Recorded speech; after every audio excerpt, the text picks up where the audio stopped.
It was just before dawn in Hawaii. The ships in Pearl Harbor rested quietly beneath a sky that looked almost peaceful.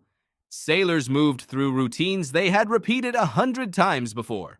Coffee boiled, engines hummed, radios crackled with ordinary reports. And somewhere far away, a message was racing against time. Most people remember Pearl Harbor as a surprise attack. They remember burning ships, black smoke, and the sudden entry of the United States into the Second World War. But historians have spent decades asking a different question.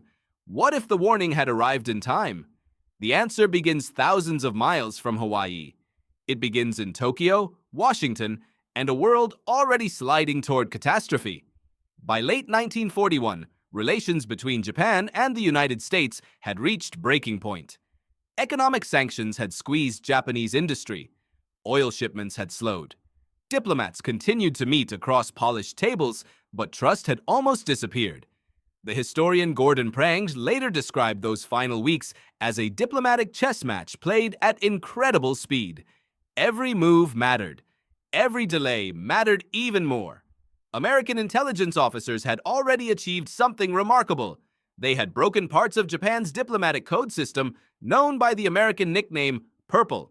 In plain English, this meant American cryptanalysts could read many Japanese diplomatic messages, although not military operational plans. Important conversations passed across desks in Washington before Japanese ambassadors even had time to deliver them in person. Did that mean Washington knew Pearl Harbor was the target? No. The surviving records show something more complicated. Officials expected conflict somewhere in the Pacific.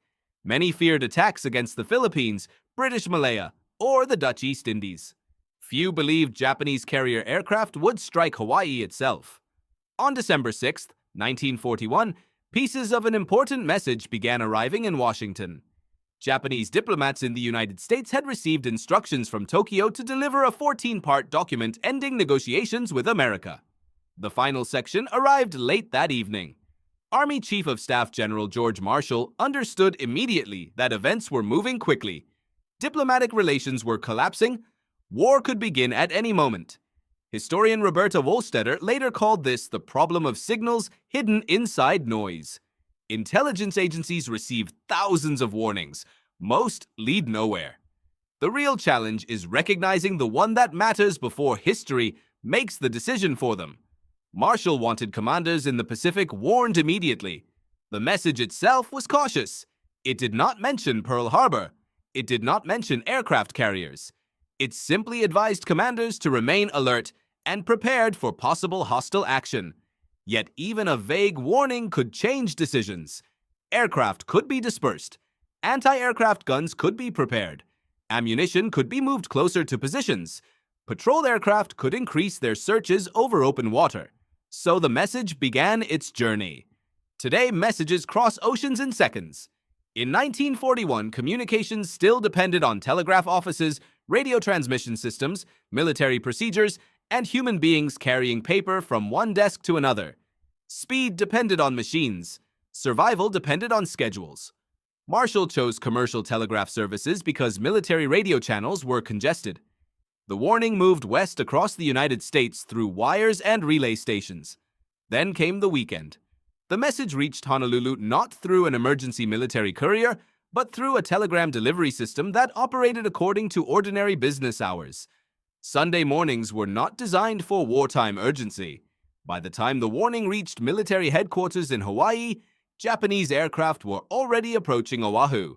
The first bombs fell at 7:55 in the morning. Commander Mitsuo Fuchida later recalled seeing complete surprise below as his aircraft approached the harbor. Battleships sat in neat rows. Aircraft stood wingtip to wingtip on airfields because commanders feared sabotage more than air attack. The arrangement made perfect sense based on the information available at the time. Guards could watch grouped aircraft more easily. Few imagined enemy planes arriving from the north across hundreds of miles of ocean. Within minutes, assumptions built over decades collapsed. Sailors aboard the battleship Arizona rushed toward battle stations as explosions echoed across the harbor. Men aboard the Nevada attempted to get their ship moving. Nurses prepared hospitals for casualties they could not yet imagine. The attack lasted less than 2 hours. Less than 2 hours changed the 20th century. Across the world, military planners studied Pearl Harbor carefully. Radar networks expanded. Early warning systems improved. Command structures became faster and more flexible. Communication protocols changed. The attack reshaped not only strategy, but daily life. Factories converted to wartime production. Families planted victory gardens. Young men enlisted. Women entered industrial jobs in enormous numbers. A distant conflict became personal for millions of households. The attack also changed memory. Visitors today stand quietly beside the white memorial above the Arizona. Oil still rises slowly from the wreck below, sometimes called the tears of the ship. The harbor is peaceful again. Tour boats move gently across the water. Yet the silence feels different once the story of the message is known. Because history did not turn on one mistake. It turned on many small delays. A decoding delay, a transmission delay, a delivery delay. A world that still believed oceans were larger than airplanes. Roberta Wohlstetter argued that surprise attacks rarely happen because information is absent. They happen because information arrives scattered, incomplete, and surrounded by distractions. Decision-makers must build a picture before all the pieces exist. That lesson remains painfully modern. Cybersecurity experts face similar problems today. Intelligence analysts face similar problems today. Emergency managers watching storms or disease outbreaks face similar problems today. Warnings are rarely simple. Important signals rarely announce themselves with certainty. The challenge is deciding when uncertainty is dangerous enough to act anyway. The story also reminds historians to be careful with hindsight. Looking backward creates the illusion that events were obvious. Looking forward never feels. The telegraph operators moving messages westward did not know their schedules would one day be examined by historians and documentary filmmakers. They were ordinary people inside extraordinary events. That may be the most important lesson of all. History often looks inevitable after it happens.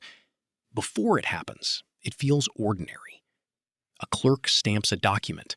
A radio operator adjusts a frequency. A messenger climbs a staircase. A sailor pours another cup of coffee. And somewhere beyond the horizon, history moves closer. The eyewitness accounts collected by the National Park Service reveal memories filled not with strategy, but with details. The smell of fuel, the sound of alarms, the confusion of trying to understand what was happening. Human beings remember moments differently from institutions. Institutions remember reports. People remember mornings. Some survivors remembered the sunlight reflecting from the water. Others described seeing aircraft and assuming at first they belonged to the United States. The human mind protects normality for as long as possible. Then reality arrives all at once. The message that never reached Pearl Harbor in time has become a symbol larger than the paper itself. It represents the final moments of an older world, one that still trusted distance and routine. After December 7, 1941, routine would never feel quite the same again. The Pacific Ocean did not become smaller overnight. But it suddenly felt smaller. The world entered an age where decisions in one capital could change lives across another ocean before breakfast. That remains true today. Every satellite launch, every cybersecurity alert, every emergency notification carries echoes of lessons learned in 1941.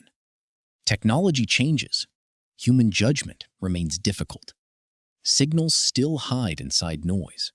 Warnings still compete with routine. History still moves faster than people expect. It was just before dawn in Hawaii.